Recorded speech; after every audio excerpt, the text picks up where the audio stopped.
Luar biasa. Keluh musim ketiga sekarang lebih mudah, lebih dekat, lebih sederhana. Tapi tempatnya tidak sederhana karena sekarang gue lagi ada di Junior Records bersama Boim. Nama lu siapa sih, Im? Nama lu siapa sih? Karena dari dulu terkenalnya Boim. Adrianto Pratono. Adrianto Pratono. Seperti di WA tuh nggak dilebihin, nggak dikurangin. Enggak. Kenapa Boim sih awalnya? Panggilan SMA Nam. Hmm. Nggak tahu sih teman-teman gua di sekolah dulu di SMA. Dulu ada satu namanya Gusur soalnya. Dia duluan namanya Gusur. Ini boleh kita ngomong nggak sih? Boleh. Masih ada kan orangnya? Masih ada. Ya udah. Dia duluan. Terus gua kena getahnya. Jadi gua dulu, lu tau kan, suka naik angkot tuh bareng kan, kendaraan umum kelas 1 kan.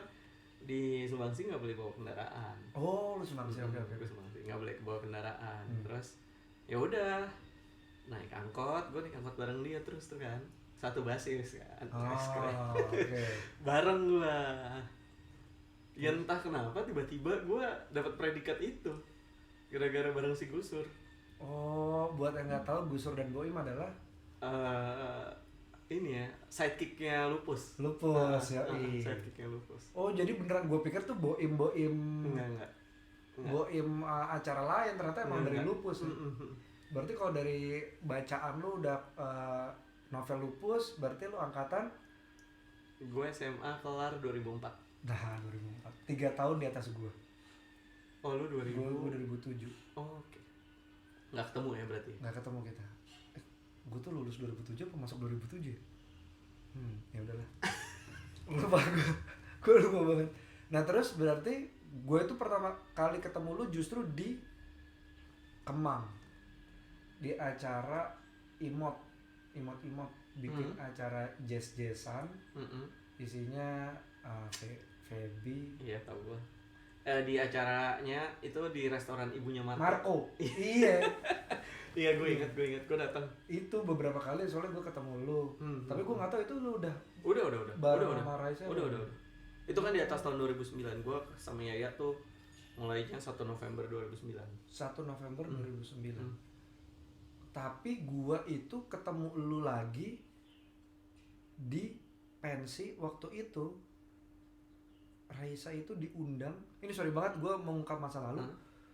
Waktu Bentangga. Di bukan pensi, prom night, ada lu yang main tangga nih, terus Yaya diundang nyanyi sebentar. Kok itu orang jerit. Itu pertama kali gue ngeliat Raisa, buset cantik banget orang, suaranya bagus lagi. Terus gue bilang, kayak gue kenal tuh. Iya benar. Ya dulu kan beberapa kali main bareng tangga, beberapa kali ya benar main bareng. Gue lupa inget sih. Salah satu yang gue inget tuh acaranya FIB UI, sisanya kayak gue nggak terlalu ingat pensinya yang mana gitu atau Kalau yang mana. Karena banyak banget emang. Banyak banget di era itu banyak banget. Karena kan gue taunya Raisa itu dulu sempat jadi backing vokalnya Afgan. Ran. Itu sebelum era gue. Itu sebelum era lu. Sebelum ketemu gue itu. Oh, terus apa yang lu lakuin sehingga lu solo gitu? Enggak, jadi apa? Gue tuh mulainya gue jadi wartawan. Gue tuh wartawan. Oh, lu di Hai? Benar, gue di Hai. Benar. Gue di Hai. Di menjelang akhir gue di Hai, gue tuh emang kayak gue pengen banget di musik. Alasannya? Alasannya kayaknya emang gue demen sama musik, tapi gue tahu gue nggak punya skillnya. Oh, serius? Iyalah Pak, kita tahu Pak, kita udah nggak diajakin latihan Pak. Kalau nggak diajakin latihan tuh berarti Anda mentok lu anjir. Kurang. Bener. Udah nggak diajak latihan, udah nggak diajak main. Terus teman-teman gue kayaknya ngelihat gue kayak udahlah lu manajerin aja gitu. Sebenarnya itu udah dari gue lulus SMA kayak gitu. Jadi teman-teman gue di Sumbangsi punya band sekolah. Terus gue udah coba bantu mereka buat manage jadwal latihannya, Oh. berangkat ke venue-nya. Iya dari gua jauh sebelum ketemu Yaya gitu. Terus gua ngelihat ternyata tanpa skill lu masih punya peluang mengejar mimpi lu di musik gitu, Nang. Oh, jadi kayak Jack Black bilang di School of Rock, lu nggak harus ada di band untuk jadi anggota band. Bener. Itu yang gue lihat. Terus gue kayak, makanya langkahnya salah satunya adalah dengan jadi wartawan musik, wartawan di HI gitu kan. Beriringan sama musik, tapi gue ngelihat juga kayaknya gue nggak cocok jadi wartawan gitu. Gue kayaknya nggak cocok jadi wartawan, gue harus cari bentuk lain nih kalau emang pengen bersinggungan sama musik gitu. Oke. Nah, apa hubungan lu sama musik yang begitu spesialnya sih sampai lu, gue pokoknya cari singgungannya sama musik deh, wartawan musik, bahkan memanage band sekolah yang lu nggak ada duitnya kan? Nggak ada. Iya kan? Apa istimewanya? Musik tuh apa buat lu berarti? Nggak tahu sih, gue tuh dari SMP emang kayak kenal punk. Gue mulai dari punk, Pak. Semua tuh harus ada awalnya, memang. Terus gue belajar yang namanya do it yourself-nya punk itu kan. Okay. Gue baca-baca itu, terus menurut gue di alam bawah sadar gue sampai sekarang masih gue terapkan itu. Masih gue terapkan, bahkan ya sering banget gue terapkan itu.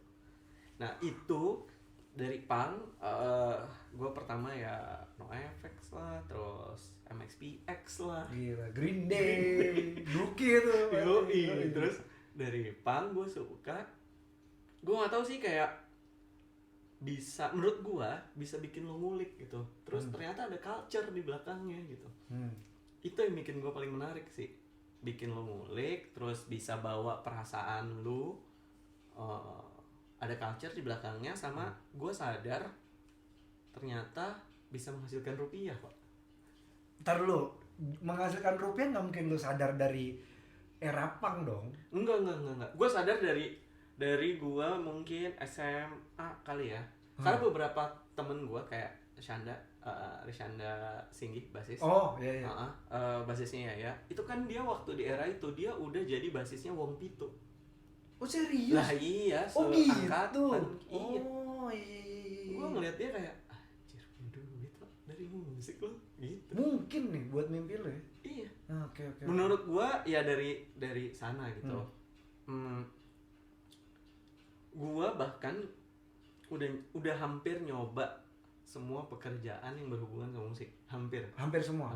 Apa aja? Berarti fotografer. Gue pernah motret di show-nya Rocket Rockers, gue pernah. Senloko gue pernah. Bocah skena emang bocah skena. Pernah. Hobinya nyekek plastik. Terus gue pernah ngapain lagi gue? Gue bahkan, Pak, pernah invalan jadi road manager Umay masih segede gini, Pak. Tadi Roadman Invalan tuh gimana Roadman? Ya pokoknya kan gue gimana lah ya. Pokoknya gue gimana lah. Gue ditelepon sama Vino nyaran. Vino nelfon gue. Lu ada jadwal nggak gini? Ya udah deh, gue berangkat. Ya udah, lu gini. Artinya siapa? Umay. Ya Umay. Ya udah, ayo gue berangkat. Demi musik. Iya.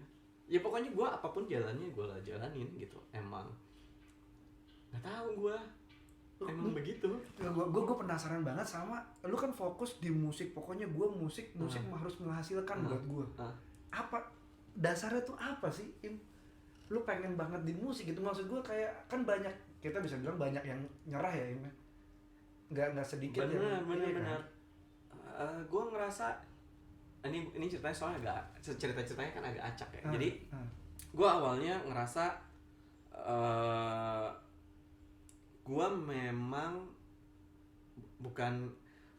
gue harus mencari jalannya aja sih. Jadi gue nggak tahu sih, banyak film yang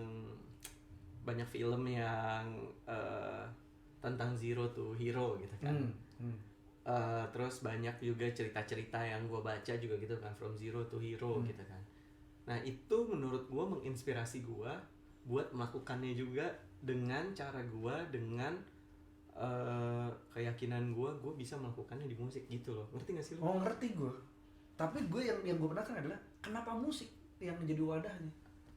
Abis apa? Nggak ada pak. Acting kagak mungkin. Ya mungkin aja sih, maksud gue itu, makanya kemungkinan kan banyak. Tapi musik tuh apa yang membuat lu musik nih, kapal gue musik, let's go. Gue penasaran itu doang sih, karena dari tadi lu dari punk DIY terus Nggak, terus kayak gua lingkungan, tetap musik. menurut gua soalnya lingkungannya sih Nang, lingkungannya itu memang musik udah, lingkungannya tuh musik. Teman-teman gua, temen sekelas gua Kemal, itu drama, gitaris session. Sempat sessionnya Afgan, sempat sessionnya Yaya juga. Itu gua sekelas. Terus Sanip, gue emang main. Terus siapa lagi ya? Ya itu semua memang temen main gue. Terus gue kayak terpengaruh gitu, kayak anjing dia bisa sukses, anjing kok dia sama ini sih. Itu tuh gak sih lu yang emang kayak lu di lingkungan yang semuanya mengerjakan hal itu. Terus gue jadi ketarik, gue juga kayaknya pengen deh, gue kayaknya juga bisa deh nulisin kisah gue sendiri gitu. Sebenarnya menurut gue karena itu sih. Kalau gue nanya atau refleksi kenapa musik ya, ya mungkin simpel karena lu udah pasti kenal musik gitu, lu terpapar musik terus, apalagi di era 2000-an gila banget kan, segila itu gitu kan musik kan. Walkman, beli kaset, apa segala macam. Menurut gue itu semua ya bisa lu tulis sendiri jalan lu gitu. Udah itu yang gue lakukan, nulis jalan gue sendiri udah.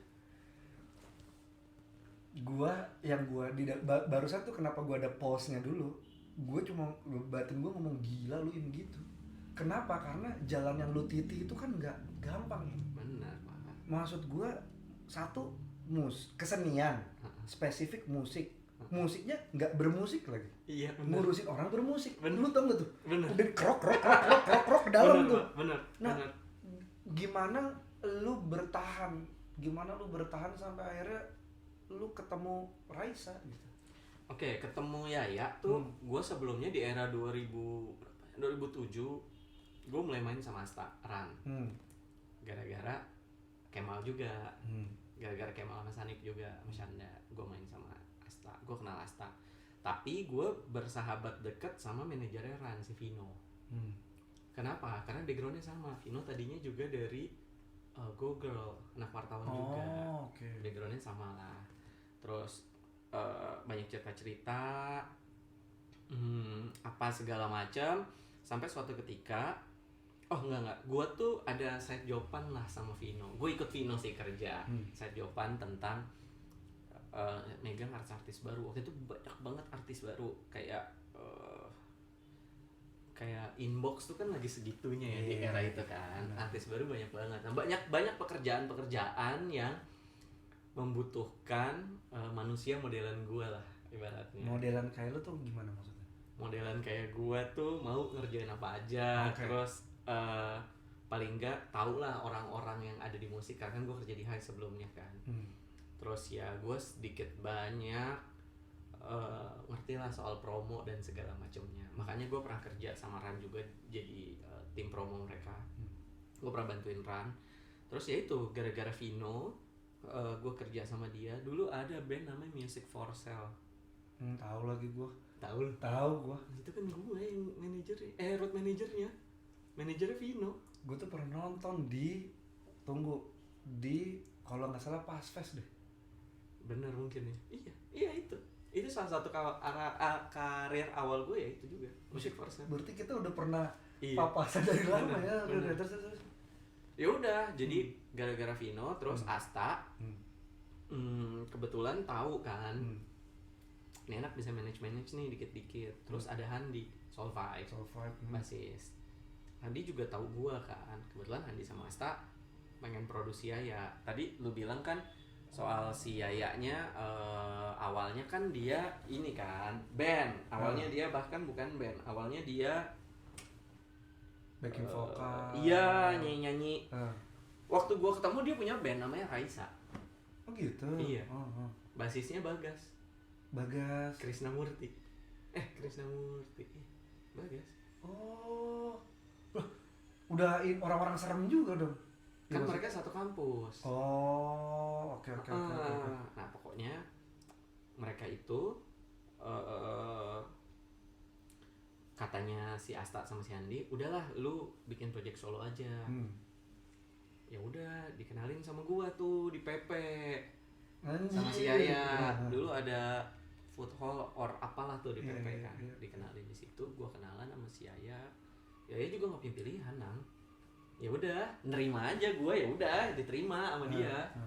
Ya udah, gua mulai dari itu gua kerja sama Yaya. Gua kerja sama Yaya dari awalnya Yaya di Loka, apa namanya? Reguler di Loka. Oh, bahkan seorang Raisa reguler ya di Loka. Di Loka. Tapi kan Loka saat itu benar hip ya. Iya, Pak. Iya sih. Endah Raisa main di sana. Banyak banget yang main di sana gitu. Dari dulu bahkan ngurusin deal-dealan buat ke Loka atau dia udah di Loka dulu? Enggak, ngurusin. Lu masukin ke Loka waktu itu? Iya, ngurusin. Ya, enggak bukan gue yang masukin, tapi gue bantuin dealnya. Oh. Saya juga masih ingat tuh bayar berapa kok. Iya, kalau dari senyum Anda. Saya masih ingat kok. Kalau dari senyum Anda menahan perih ya. Udah pasti. Pasti ya. Iya, karena Pak, istri saya nyariin saya. Enggak apa-apa. Ayo. Ini yang penting family.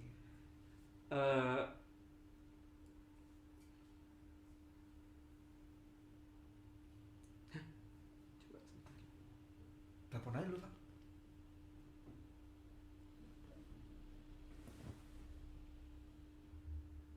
Kayaknya kabar bahagia nih. Enggak, bukan Pak. Oh, bukan. Transferan nggak masuk Pak. Waduh. Ternyata kabar bahagia yang tertunda. Ya udah, ntar gue cek lagi. Nah, Loka. Loka lumayan lama di Loka. Menurut gue Loka tuh jadi titik balik juga lah. Gue ngelihat keseriusannya Yaya di sana. Karena jujur waktu itu gue udah ngelamar kerja di tempat lain. Sama profesinya. Musik. Wah gila tuh. Musik, iya. Waduh. Terus gue pengen nanya di mana tapi kayaknya ya udahlah. Label.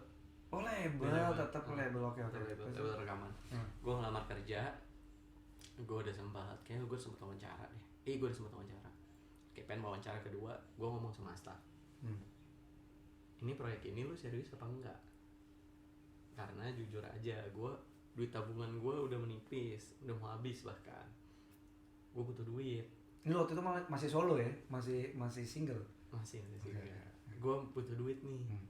Karena duit dari Loka gak bisa lah buat gue bulanan hidup gitu kan. Terus kata Stono, iya gue serius. Abis ini kita rilis single gitu. Ya udah, akhirnya gue coba bikinin timeline lah ya. Single si Serba Salah itu gimana gitu. Sambil nyoba bikin demonya dan segala macamnya. Ya untungnya jadi sih. Kalau enggak gue juga gak tahu sih ngapain. Tapi gue pasti ngejar tetap di musik, tetap gue kejar. Tetap musik ya. Tapi di Serba Salah itu apa yang lo lakukan sehingga lagu itu works? Lagu itu gede di luar materinya yang cakep ya. Tapi kan materi cakep kalau nggak kedengeran sama aja Pak. Ya tadi beruntung gue kenal sama beberapa teman gue. Gue knocking the door juga. Gue nawarin lagunya ke teman-teman radio. Tracks ke mana lagi gue? Kok gue ingetnya Tracks doang ya. Prambors gue nawarin kok, ke Rolling Stone gue nawarin kok. Pokoknya gue emang teman-teman gue nawarin. Terus kan waktu itu masih MySpace kan. Coba aktif di MySpace. Katanya Astono gini, lu komen-komen aja pakai akun MySpace-nya ya, di MySpace-nya Ran, MySpace-nya siapa, suruh dengerin musiknya gitu. Gue ngelakuin itu. Terus mungkin pada saat itu dengan gempuran semua girl band kayak Cherry Bell dan segala macamnya, Yaya jadi stand out lah menurut gua. Dan materinya memang ya menarik. Menurut gua materi menarik di era itu, materi menarik gitu. Jadi ya that's why ada jalannya buat Yaya gitu. Jadi lu mengandalkan koneksi juga ya? Koneksi Pak, iya. Dari kerjaan-kerjaan lu yang dulu? Iya, gue jadi wartawan 2004 sampai 2009. Jadi gua tuh apa sih dulu namanya UAN ya? Ujian nasional. Ujian nasional. Sebelum ujian nasional itu gue udah freelance jadi wartawan. Oh, dari situ lu ngumpulin Iya. kenalan-kenalan. Benar. Tapi lu menyangka nggak Im, ada tempat segede ini owned by lu dan tim? Enggak lah. Enggak. Nggak ada di pikiran lu sama sekali. Enggak ada sih karena gua menurut gua apa ya? Juni itu ketimbang sebuah achievement itu adalah jawaban menurut gua dan Yaya ya. Menarik nih. Kok jawaban gimana maksudnya? Jadi gini, Juni itu tercetusnya sekitar tahun 2013. Waktu itu era iTunes baru masuk ke Indonesia. Oke. Kita nggak tahu tuh gimana caranya mindahin dari Distara, CD di Distara pindah ke iTunes Store, gitu kan. Cari-cari tahu lah caranya. Terus kebetulan Dennis satu yang masih ada tadi ada orangnya, ada anak sini. Dia kuliah di US, kuliah master di US. Dia ngasih tau gua ada namanya streaming platform, namanya Spotify. Apalagi nih gua browsing di internet nih, streaming, nggak di download. Gimana tuh gitu.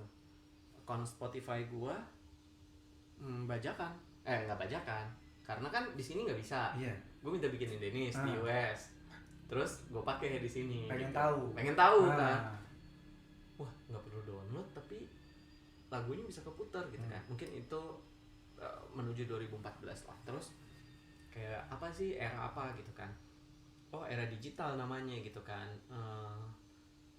Video di YouTube banyak yang nonton. Terus kita ngomongin soal streaming, kita ngomongin soal digital download, bukan cuma RBT gitu. Terus gue waktu itu coba-coba cari di sini tuh, gue merasa gue nggak nemu jawabannya. Terus gue merasa jawabannya adalah mending gue bikin tim deh yang bisa merangkai jawaban dari era digital ini. Karena lu sendiri udah di era yang berbeda tuh, Im. Iya kan lu adalah era sebelum era digital, transisi, kan? iya. Gue era transisi, iya. Gue era transisi. Gue nggak pernah ngerasain RBT yang gila banget, tapi gue tetap ngerasain RBT. Gue waktu Yaya, gue kan album 1 album 2 titip edar di Universal. Gue udah nggak cetak kaset, tapi gue masih cetak CD. Itu era transisi gue gitu. Terus gue kayak, yaudah deh, gue bilang sama Yaya gini, Yay, lu kan udah mulai punya uang. Gue jadi dulu gini, gue kalau punya sama Yaya album pertama punya uang tuh aimnya cuman buat bisa belanja Topman sama Topshop, nggak pakai mikir, Pak. Ya ampun.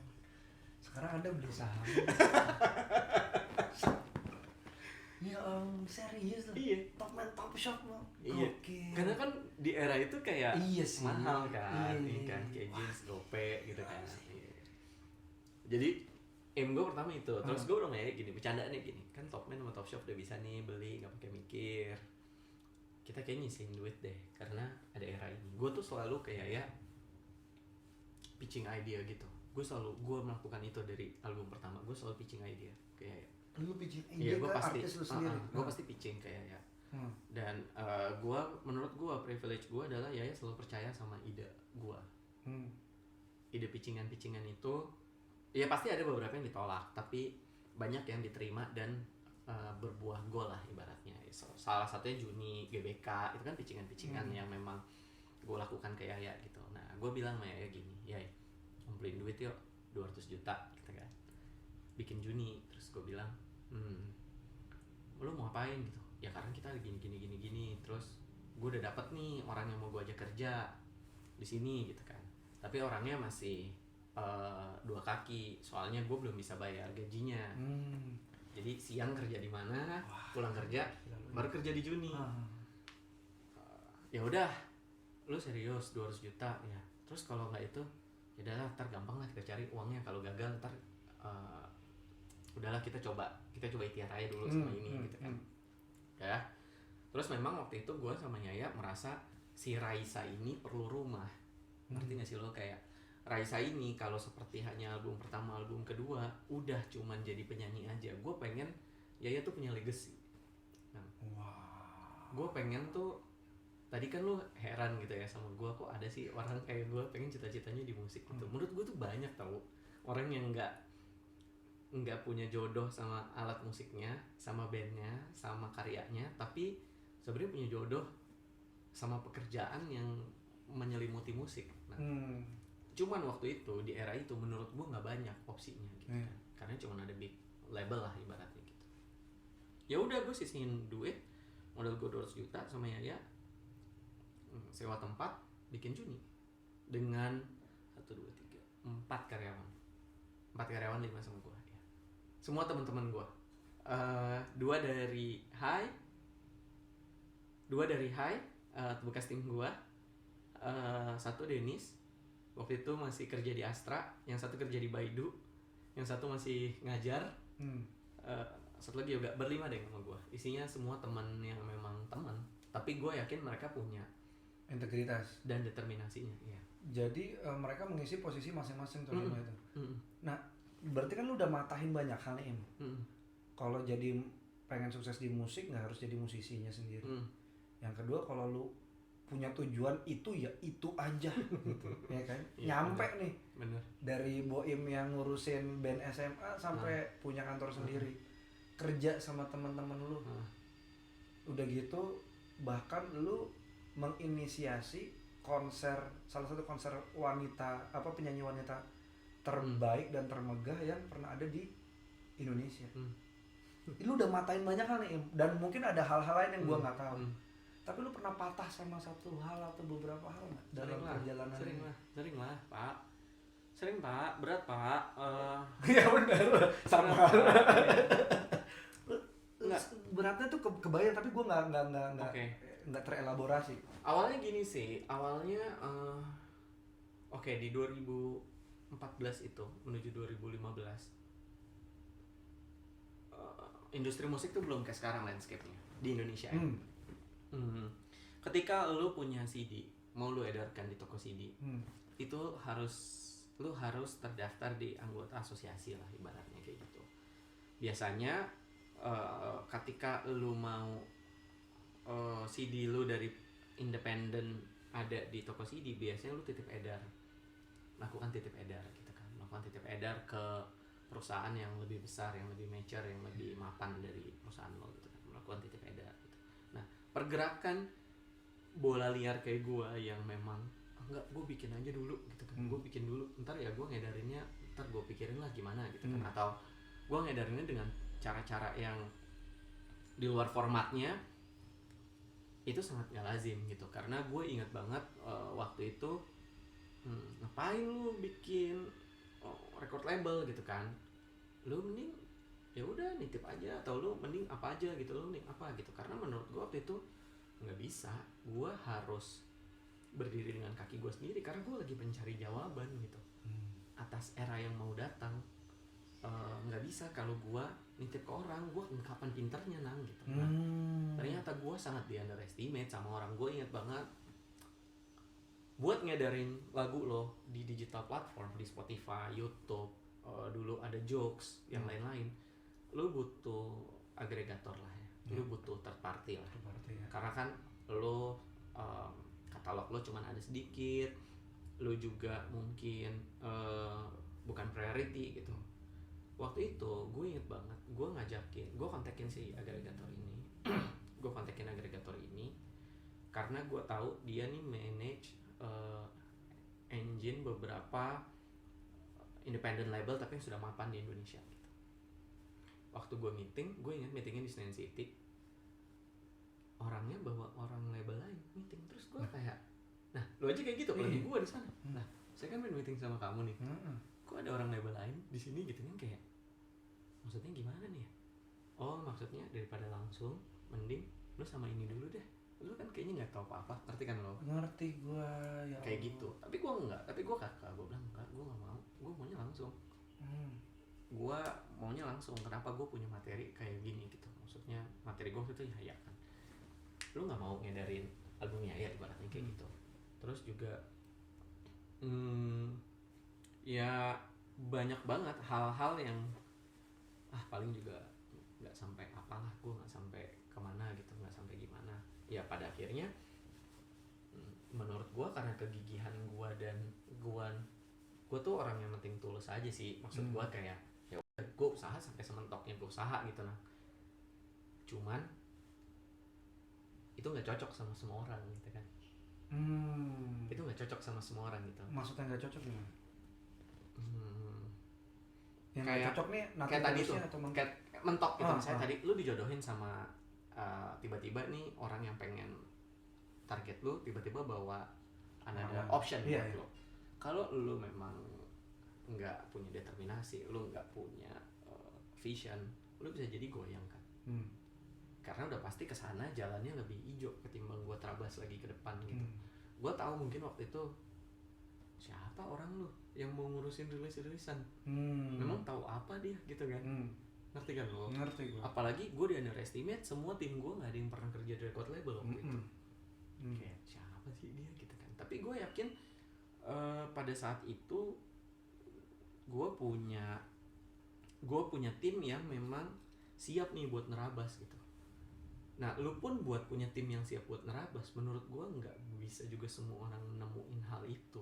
Jadi gue beruntung temen-temen gue baik sama Yaya, determinasinya sama, integritasnya tinggi, mau nerabas.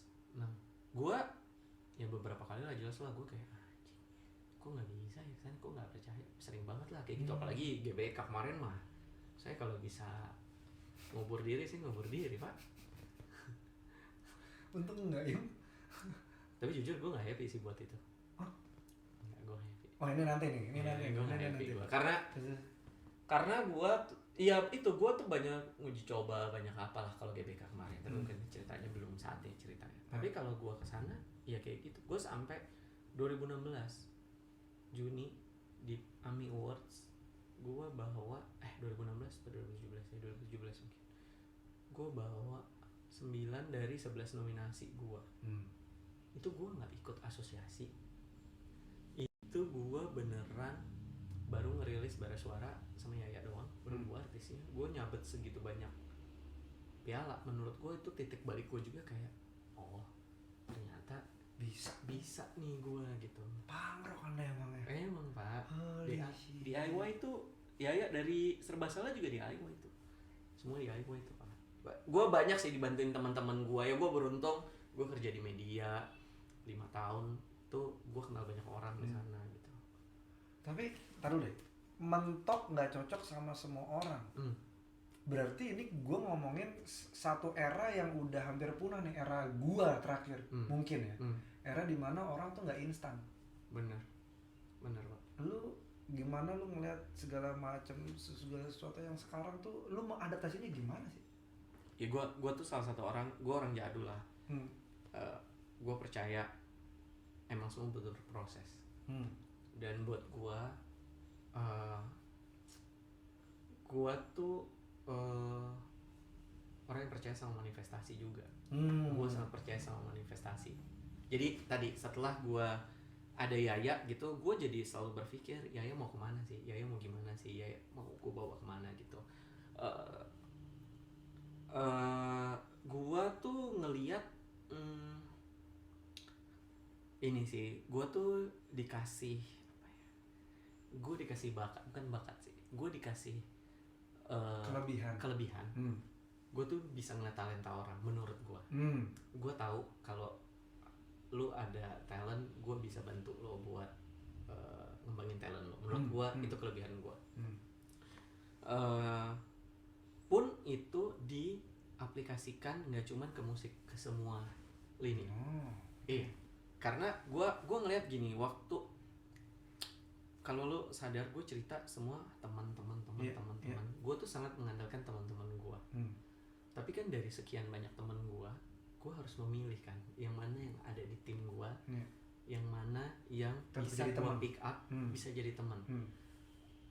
Karena kalau lo ngomongin konser ini, menurut gue konser ini ada tuh dari apa yang gue sudah tanam dari tahun 2014. Apa yang gue sudah coba di 2014 dengan bikin konser, join sama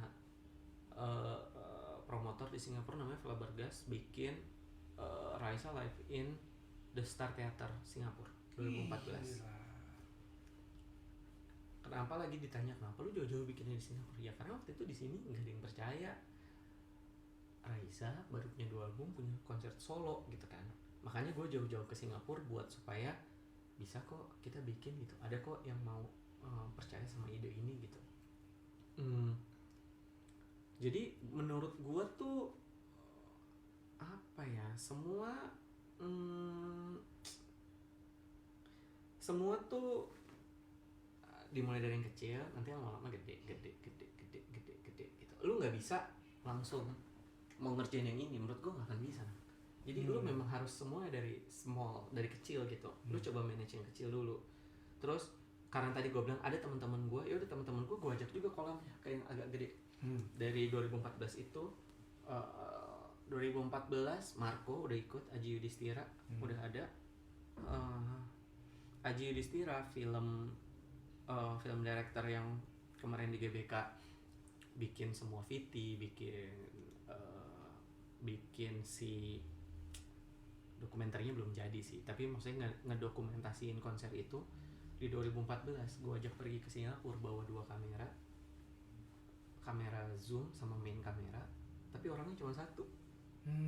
Jadi gue pun juga berinvestasi di dia ngerasain susah-susahnya gitu kan, atau Marco juga pasti ngerasain susah-susahnya. Baru 2015 pindah ke Istora Senayan, sama tuh timnya agak lebih gede sedikit gitu kan, ada Isya Hening di sana masuk gitu kan. Karena dari 2014 ke 2015 gue ketemu Isya Hening gitu kan, gue ketemu Isya dan gue takjub banget sama semua karyanya.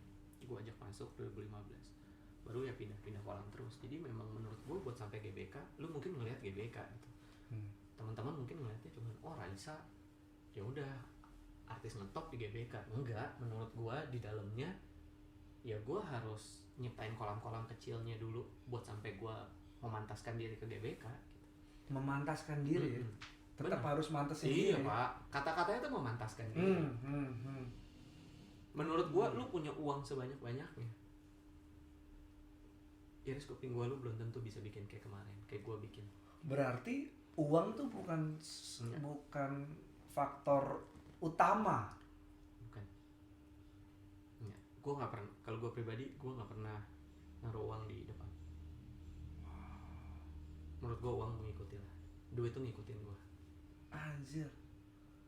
Gue ngerasa ternyata orang kaya lu belum punah ya. Duit ngikutin. Iya, duit ngikutin pak. Nah terus duit ngikutin. Sekarang lu udah istilahnya duit udah bener ngikutin lu nih. Kalau misalnya sekarang ada baru lagi, lu berani pegang lagi nggak? Lu membibit dari awal lagi. Nah gue berjalan sama Yaya. Gue sadar gue bukan manajer yang baik, manajer artis yang baik gue. Ya, gue tuh setelah semua ini. What? Enggak, gue tuh cocok sama Yaya karena gue dan Yaya kita tumbuh bareng. Nah, gue tuh Yaya tuh menurut gue macam-macam. Gue ngeliatnya dia jadi adik gue, dia juga jadi partner bisnis gue, dia artis yang gue manajerin. Menurut gue dimensinya banyak kalau sama Yaya. Tapi kalau sama orang lain hadir di hidup gue saat ini beda pasti. Gue memilih tidak. Sampai saat ini gue memilih enggak, dan gue nggak pengen. Karena menurut gue kayak bukan cita-cita gue jadi manajer artis sih. Bukan cita-cita gue gitu. Cita-cita gue mungkin ya memang ya gini, running si Juni, gue menemukan talent, menemukan talent. Tapi kalau untuk spesifik jadi manajernya sampai saat ini gue belum ada kepikiran ke sana. Jadi lu fokus di Yaya bisa karena tadi layar dimensinya banyak. Benar. Gue attach sama Yaya sedalam itu sih. Jadi menurut gue nggak bisa gue replace. Wah ini menarik sih, maksud gue kan orang pengen dapat sebanyak-banyaknya ini.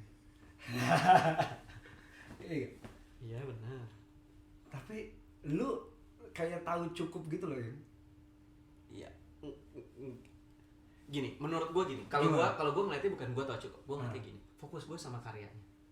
Fokus gue sama karyanya. Karena gue tahu Yaya fokusnya juga sama karyanya. Oke. gue dan Yaya tuh orang yang fokusnya tuh gimana caranya karyanya ini kebungkus sebaik mungkin. Gue bisa, kalau ngomongin GBK, gue bisa kasih kesempatan selebar mungkin sama teman-teman yang memang quote unquote berhak sama kesempatan ini. Gue pengen kasih itunya gitu. Jadi kalau uangnya bisa dicari, bisa dikumpulin buat kesana. Tapi kalau lu nanya ke gue, lu untung berapa?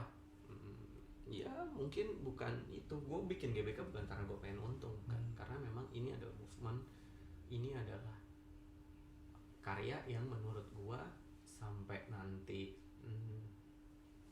ya udah tua ya ini bakal dibanggakan gitu. Jadi memang gue fokusnya di karyanya.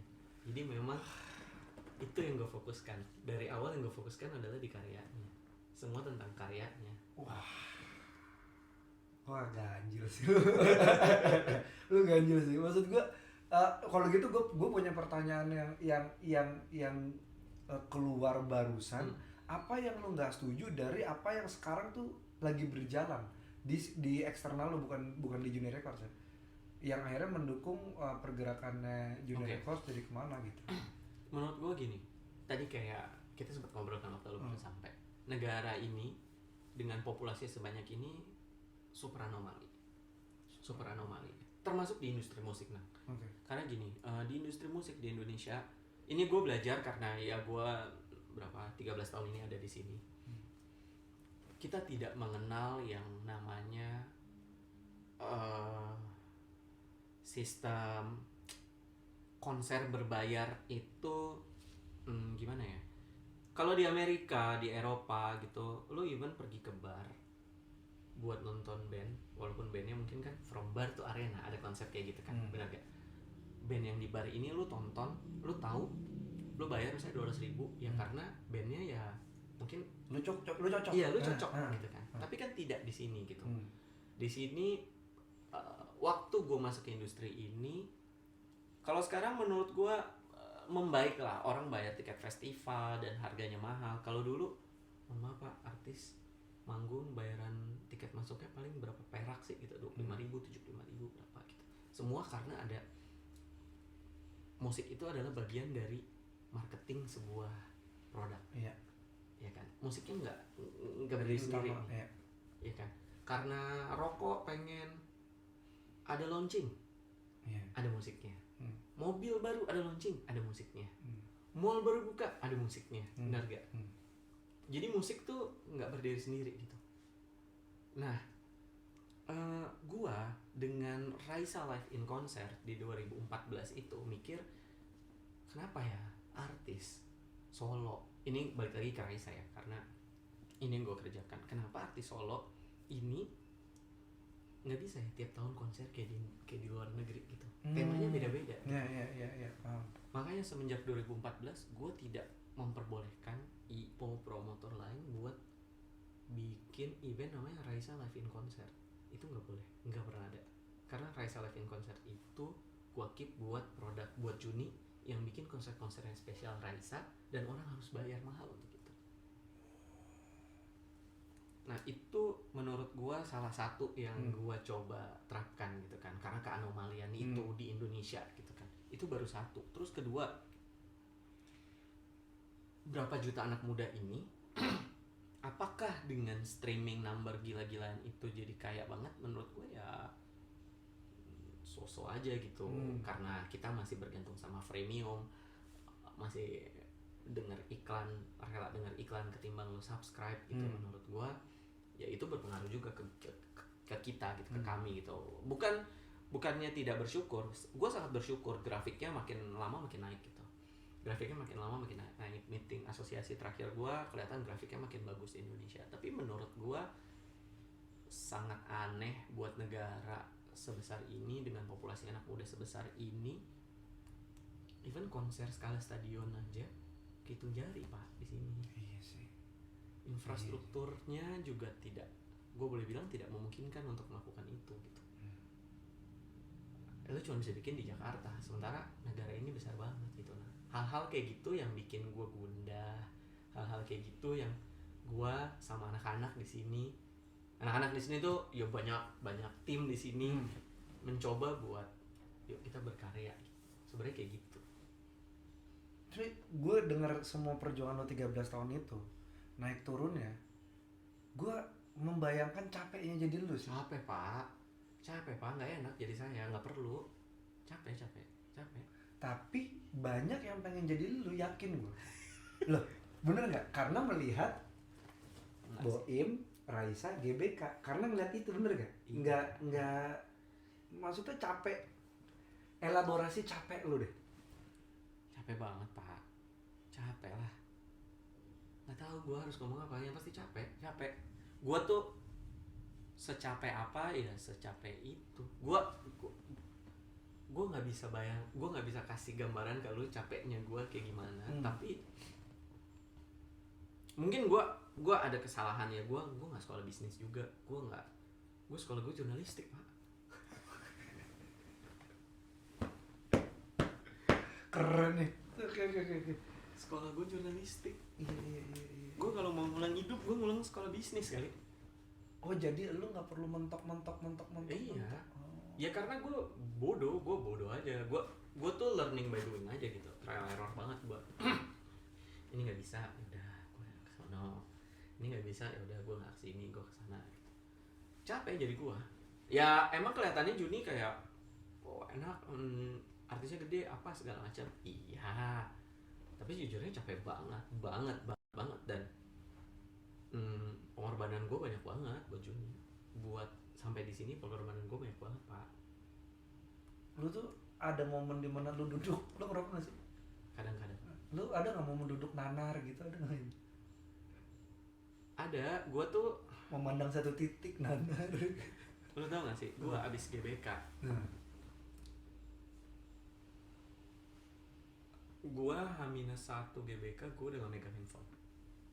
Oke. Hari H gue gak megang handphone. Sampai besoknya gue juga gak megang handphone. Karena gue takut banget. Gue takut orang gak puas. Gue takut banget orang nyela. Gue takut banget orang komplain. Gue cuman dengar sayup-sayup dari Sandra mainan TikTok emang anjing. Si Sandra tetap mainan TikTok. Sebentar gue tuh lagi gak pengen denger apa-apa gitu kayak Sandra mainan TikTok. Terus kayak gue bagus nih ini, gue kayak iya bentar aja lah gitu. Gue butuh 2 hari sampai gue realize. Karena buat gue belum puas. Banyak banget yang harus gue perbaiki. Sayangnya lu tahu apa?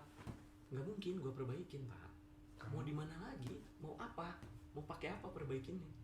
Lu lihat Taylor Swift, lu lihat Blackpink, itu udah puluhan kali mereka show stadion. Gue cuma punya sekali, nggak bisa perbaikin. Itu yang orang inget, anjing pak.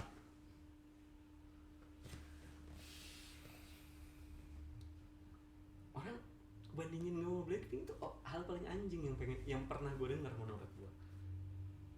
Kalau lu kemarin ngeliat persiapannya Blackpink, mereka tuh udah show ke sekian puluh ratus ribu. Gue show pertama anjing. Gue punya waktu perbaikin? Enggak pak. Alhamdulillah. Kita lagi bingung nih mau perbaikinnya di mana. Punya waktunya. 10 tahun lagi. Ya mungkin 10 tahun lagi. Kasihan pak teman-teman saya tuh yang kerja kemarin juga. Kita nggak pengen perbaikin. Kita tahu kan.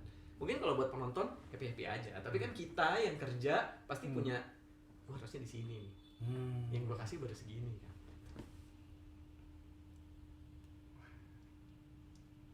Gue salamin dulu lah. buat yang barusan tuh gokil bener juga ya gitu. Lu nggak bisa apple to apple jadinya. Sangat tidak apple to apple, sangat unfair buat gua sedih banget sih denger itu. Menurut gua kayak mungkin orang nggak banyak tahu ya, orang nggak perlu tahu juga, tapi ya itu yang gua rasakan. Gua jam 12 siang besokan habis konser jam 12 siang gue makan sama Yaya. Kalau gue satu yang gue menangis bahagia untuk satu ini sih. Gue nggak menyangka ide tolol ini gitu ya, ide siang bolong, nggak sih, ide gara-gara gue liat Ed Sheeran di GBK bisa bikin banyak orang kerja di sana pak. Itu yang paling bikin bahagia pak. Kebahagiaannya gue bukan karena pemberitaan, bukan, karena ternyata pembahagiaan gue adalah karena ngeliat beberapa banyak orang pergi ke GBK buat cari nafkah Pak, Iya. buat keluarganya, security, janitor, mbak-mbak SPG, Iya. tugas tiketing. Dan itu Pak, kebahagiaannya tuh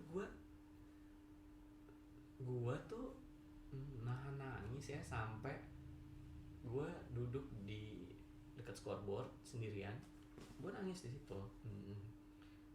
Gua kayak bersyukur karena doa gue selalu gini, gue bukan orang yang taat banget beribadah, tapi doa gue selalu gini, semoga apa yang gue lakukan gue selalu jadi berkah buat banyak orang. Karena menurut gue, segila-gilanya ide lu, segila-gilanya apa yang lo lakukan, kalau itu tidak menjadi berkah buat banyak orang, enggak sih Pak. Dan gue kayak ngerasa wow, gue dikasih lihat, wah ternyata satu ide tuh dieksekusi bisa jadi berkah buat banyak orang ya. Itu yang bikin gue bahagia. Tapi kalau lu bilang soal show-nya, produksinya, dan segala macam, tanpa gue mengesampingkan kerja kerasnya, ya gue gak sebahagia itu buat gue. Karena gue gak bisa ngulang, gue gak bisa, belum bisa gue bikin lagi. Dan mungkin ini fase lu belum bisa menerima bahwa it is what it is ya. Karena lu udah menjalani semuanya dan ada perasaan kayak pengen bikin yang paling bagus.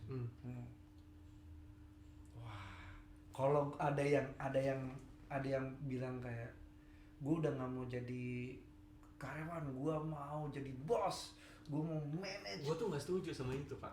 Hah? Gue nggak setuju. Tapi anda lakukan punk rock. Nggak bisa. Menurut gue gini. Menurut gue gini. Ketika lu memutuskan tadi, ketika lu memutuskan berdiri dengan kaki lu sendiri untuk hal yang lu yakini, pasti konsekuensinya ada lebih tinggi daripada tinggi lu berdiri saat itu. Wah, ini keren. Oke. Jadi kalau lu berdiri di level hari itu setinggi 2 meter, konsekuensinya itu bisa 4 sampai 6 meter. Itu konsekuensinya. Kebayangkan lu harus bayangin konsekuensinya instead of lu berdiri udah di level apa. Kalau menurut gua, nah konsekuensi itu akan terus ngikutin lu kemanapun lu pergi. Nah, apakah lu siap sama itu? Kalau menurut gua nggak ada salahnya kok lu nggak jadi entrepreneur. Kalau menurut gua nggak semuanya kok cocok. Apalagi lu tahu tadi gua ngomong kan, buat gua kayaknya di depan. Kenapa Juni nggak punya 26 artis ya? Karena gue bersikukuh selama gue jadi direkturnya Juni ya kayak begini gitu. Kecuali ada nanti yang menggantikan gue jadi direkturnya Juni ya mungkin directionnya akan beda gitu. Tapi selama gue masih jadi direkturnya Juni ya menurut gue soal karya yang gue kedepanin, soal gimana caranya ini dibungkus lalu bisa jadi culture mungkin. Karena emang ya tadi kehebatan musik ada itu, menurut gue dia bisa jadi culture, dia bisa jadi hal yang gaib tapi ada di depan lu dan lu merasa terpengaruh gara-gara itu. Gue penasaran sama yang tadi lu bilang bahwa lu bisa menanggung tinggi resiko, tinggi resiko yang lebih tinggi dari mana tempat lu berdiri. Apa yang membuat lu berpikir bahwa nggak semua orang bisa dengan mendengarkan motivasi?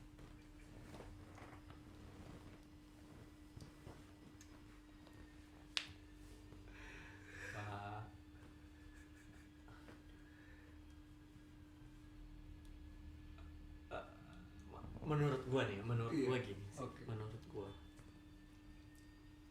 ngetes boleh deh. Misalnya gua punya usaha kecil-kecilan. Lu tes, lu coba dengan lu sanggup nggak bikin itu hidup atau bertahan gitu. Kalau lu jangan ngelibatin orang dulu gitu. Ketika lu udah ngelibatin orang, itu orang tergantung sama lu Pak. Lu siap kalau lu kehabisan ide, nggak bisa muterin ekonominya lagi. Kalau kayak gue sekarang, lu siap jadi orang paling sendiri. Menurut gue adalah orang paling sendirian yang berdiri untuk perusahaan ini. Ngerti nggak lo? Gue yang mikir semuanya gitu kan. teman-teman gue bantu mikir, iya, tapi gue pasti akan mikir jauh lebih dalam, gue akan mikir jauh lebih ke depan, gue akan lebih mikir sih ketimbang yang lain gitu. Apakah lu siap gitu? Coba aja. Lebih capek ratusan Jauh kali pak, lipat. jauh pak. Iya. Kalau dibandingin sama lu bilang tapi gaji lu banyak, Nah resikonya juga lebih banyak. iya menurut gue kayak gitu. Entrepreneur gue nggak ada masalah, lu coba nggak apa-apa, bikin kalau lu punya bakat gambar lu mungkin bisa bikin apalah, gue nggak tahu. Tapi kalau lu tiba-tiba dream big ya lu harus Start small. lu harus start dari yang kecil dulu. Lu nggak bisa sih, kecuali lu punya privilege yang lu punya uang banyak, lu punya apa. Tapi kan kalau gue nggak punya apa saya. Jadi Anda modalnya Ya pak, nih saya kasih tahu modal saya. Iya. Keluar dari HI tabungan saya menurut bapak berapa? 6 juta pak. Pangrok emang bocah pangrok. 6 juta pak tabungan saya. Keren. Yang saya alokasikan tau nggak buat apa? Yang penting saya bisa bayar asuransi kesehatan 350.000 sebulan. Yang penting itu pak. Dulu gue nggak bisa pak beli ke 7-Eleven, beli hotdog aja gue nggak punya duit ya pak. Emang gue buat masih mode surviving, buat hidup aja sampai ngejar mimpi aja. Nonton bioskop nggak punya duitnya, gue sama Kemal kayak mal bisa gue tapi nggak punya duit anjing buat nonton gitu kan, gue lagi belum punya duit mal.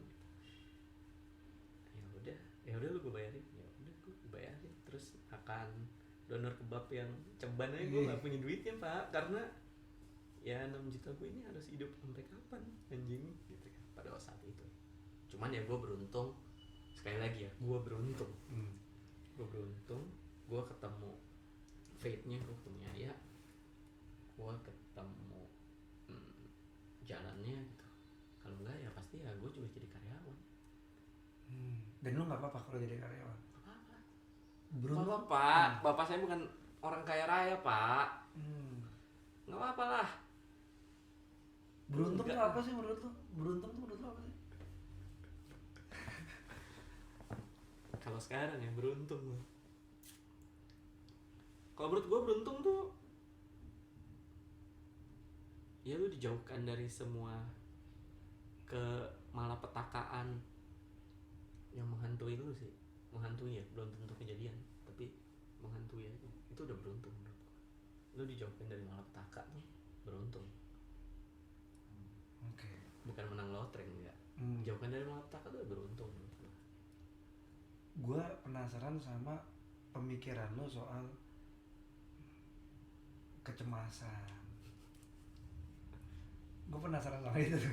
Kecemasan apa, apalagi sekarang era dimana orang tuh sebentar-sebentar pergi keluar untuk healing apa segala macam kayak gitu.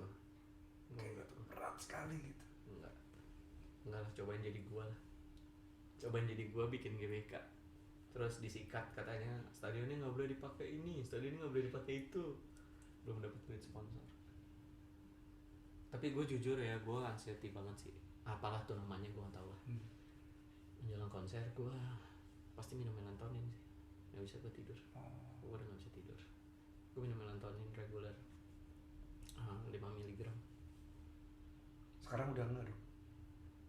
Kadang tadi malam gue minum, gue gak bisa tidur. Gue sering banget soalnya malam-malam badan gue capek tapi kepala gue nggak mau berhenti pak. Kepala gue masih mikir apa gitu. Kenapa nggak bisa semua orang lah enak tidur malam nggak ada pikiran ya. Tapi kalau lu lahir lagi, lu mau jadi boim yang sekarang lagi nggak? Anjir berat juga ya. Mau, tapi gue perbaikin beberapa hal fundamental. Sekolah. Gue tuh anaknya pintar sebenarnya di akademik. Kelihatan sih. Ini hasilnya. Gue pintar di akademik pak. Tapi gue menyesal juga kenapa gue ngambil sekolah jurnalistik anjing. Gue mikir apa coba? Keren dulu. Jurnalistik mungkin keren kali. Gak tahu ya, gue kayak nggak, gue tidak mendiskreditkan Iya, itu ya. Iya. Tapi kayak ya opo toh. kenapa lu kuliah jurnal gitu, lu kenapa nggak kuliah ekonomi, lu kenapa nggak kuliah apa kek gitu, kenapa lu kuliah jurnal anjing. Tugas fotografi jurnalistik gua motret kamar mayat pak, gak kepake sekarang pak. Motret kamar mayat pak, bikin reportase tentang kamar mayat pak, si kepake.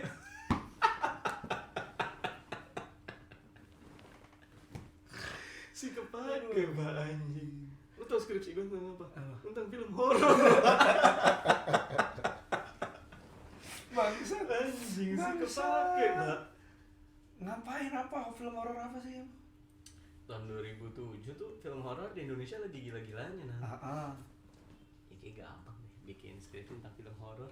Bikin skripsi tentang film horor di Indonesia. Ya Allah, untung lu selamat. Iya nggak tahu gue. Untung lu selamat ya.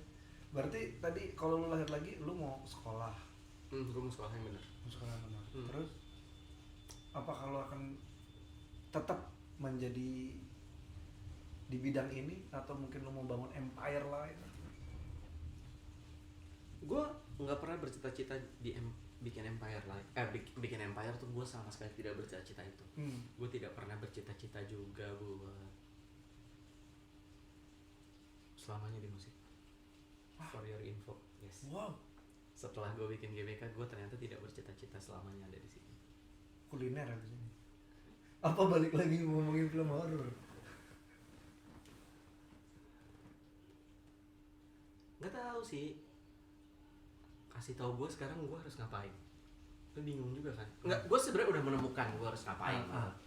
Tapi kalau untuk sebuah monumen, GBK tuh monumennya sebesar itu yang gue bangun. Benar, setuju. Paling tidak butuh waktu lah buat dipecahkan nih. Tapi gue juga bukan soal memecahkannya.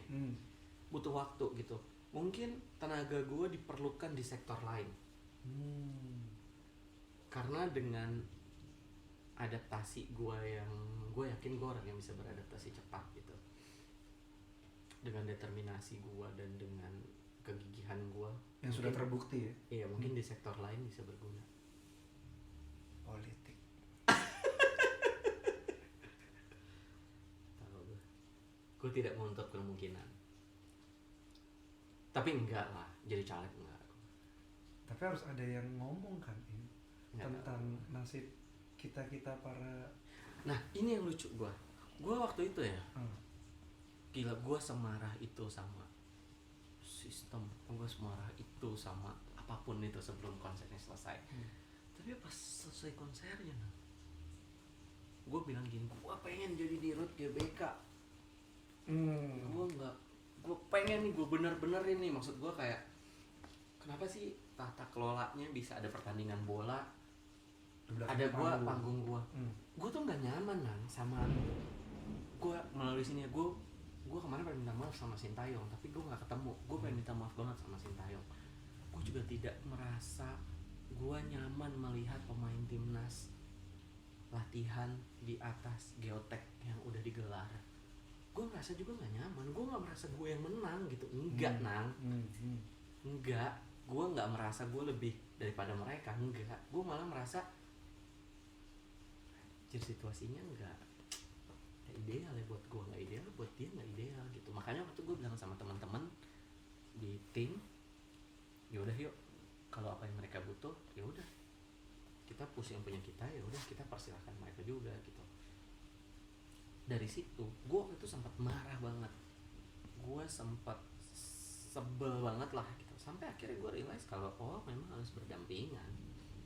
Gue gak punya privilege buat gue bisa bikin itu sendiri juga. Oh ya udah berdampingan aja gitu. Toh gue punya tim yang bisa memberikan 1000% juga kok di sana. Gue setelah konser, gue ternyata nggak pengen sama semua jabatan itu. Gue pengen jadi orang biasa. Emang ternyata takdir gue mau jadi orang biasa. Nah, gimana? Elaborasi orang biasa. Jadi orang biasa aja pak, nggak usah pusing. Cuman ya nggak tahu kalau ada sektor lain yang butuh gue, ya gue nggak menutup kemungkinan. Dari tadi sektor lain tuh apa sih? Nggak tahu gue, pas sawit kek, kopi kek, apa kek, gue nggak tahu gue. Nggak kayak kalau ini gue nggak apa-apa kerja sama orang lain. Gue kayak pengen aja, gue pengen refreshing aja. Kebayang nggak sih lo? Iya. Gue pengen refreshing aja gitu, masukin info, masukin masalah-masalah baru ke otak gue gitu yang nggak berkaitan sama musik gitu. Pengen gue terlibat dalam suatu apa? Nggak disetujui nih. Oh, pengen gue, tapi pengen banget gue terlibat sama sesuatu apalah, tapi tidak musik. Gue pengen pusingnya bukan pusing musik gitu. Gue lagi kayak udah pusing musik, gue stop dulu lah. Kalau pusing non musik yang lu nggak mau apa? Kalau itu utang sih, nggak, bukan itu ya? Amit. Bukan itu ya? Nggak tahu sih gue, tapi kalau sekarang sih kayaknya gue masih punya sih space di kepala gue buat gue mikirin hal ini. Punya space, masih punya masih punya space. space di Berarti nggak kepala terlalu gua. besar Apanya? space-nya, karena masih punya. Berarti tinggal di pojokan, di corner. Ya bisa jadi, gue nggak tahu sih, tapi gue mungkin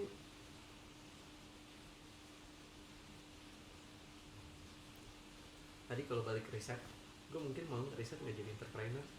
Nah, bullshit loh. Bullshit dalam pengertian gini sih, kayak enak kemandirian kerja sendiri. Enggak coy, lu nggak. Kalau gue di posisi gue ya gue bertanggung jawab sama semua orang yang attach sama gue gitu. Gue pengen ngerasain gue attach sama orang dari sisi gue karyawan gitu. Udah lama enggak gitu kan, ya kayak mau 20 tahun enggak gitu kan. Gue pengen ya udah jadi kayak jadi orang gitu. Ikut. Iya ikut jadi orang Ikut. ikut gitu. Pengen. Cuma nggak bisa sih kalau sekarang. Ego gue terlalu tinggi. Ego lu demi mimpi lu kan. Ya gue tuh satu hal yang nggak baik yang dari gue. Gue cuman mau mendengarkan yang gue yakinin. Kalau lu nggak bisa yakinin gue nggak mau dengerin. Itu gue banget. Lu ngomong, Mas, kita program ini harus begini. Lu nggak punya reason, gue nggak akan percaya sama lu. Bukannya harus gitu emang. Enggak sih, nah, karena menurut gue yang gue percaya cuman ya gue doang yang gue percaya gue doang. Itu tapi berlaku buat GBK menurut gue. Kalau gue percaya sama orang lain, udah bubar jalan pak timnya. Gue yakin banget timnya tuh udah pasti akan bubar dari beberapa minggu sebelum kita masuk ke stadion. Pasti timnya udah bubar, gue dengan semua tekanan, dengan semua menyanyi udah pasti nggak akan bisa. Itu cuma karena gue kekeh, gue cuma mau dengerin omongan gue sendiri. Pokoknya begitu, gimana Iya. caranya? Tapi lo harus bisa ngukur ya. Iya. Ya lo harus bisa ngukur. Kalau lo nggak bisa ngukur ya lo blow on, lo mati, lo bunuh diri. Gimana caranya lu nentuin batas? Batas apa? Batas diri lu. Gue nggak pernah nentuin batas diri gue. GBK kan gue punya uangnya. Enggak pak. Itu sebanyak itu uang gue kumpulin. Gue percaya aja udah. Ya udah berusaha aja. Gue dapet partner yang tepat. Gue ketemu partner, ketemu Northstar tuh menurut gue kayak Nusa Entertainment tuh kayak blessing banget buat gue, karena semua kebolongan gue soal produksi apa sangat dibantu sama mereka gitu kan. Dan gue percaya banget itu juga modal besar buat menggerakkan konser ini gitu kan. Berarti kan kalau gue gak ketemu mereka, gue gak ketemu tim mereka, belum tentu konsernya jadi juga. Gak ada yang bisa gitu. Nah ya itu menurut gue, kalau gue ngebatasin enggak, gue cuma mau gue doang yang ngerjain. Ngerti kan lo? Iya. Bisa jadi nggak jadi gitu, tapi karena gue nggak, ya udah yuk batasin, gue buka, ya udah masuk gue kita bikin 10 sampai 100. Happiness lu di mana sih dengan semua yang lu lihat? 25.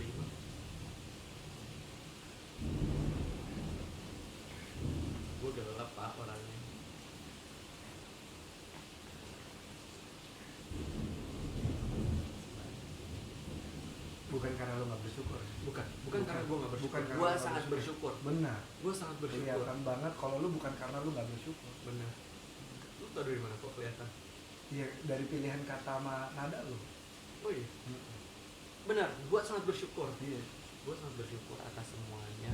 Tapi kalau yang tadi memang masih banyak kerjaan gue yang gue harus gue kerjakan. Jadi nggak harus jadi bos. Nggak harus lah.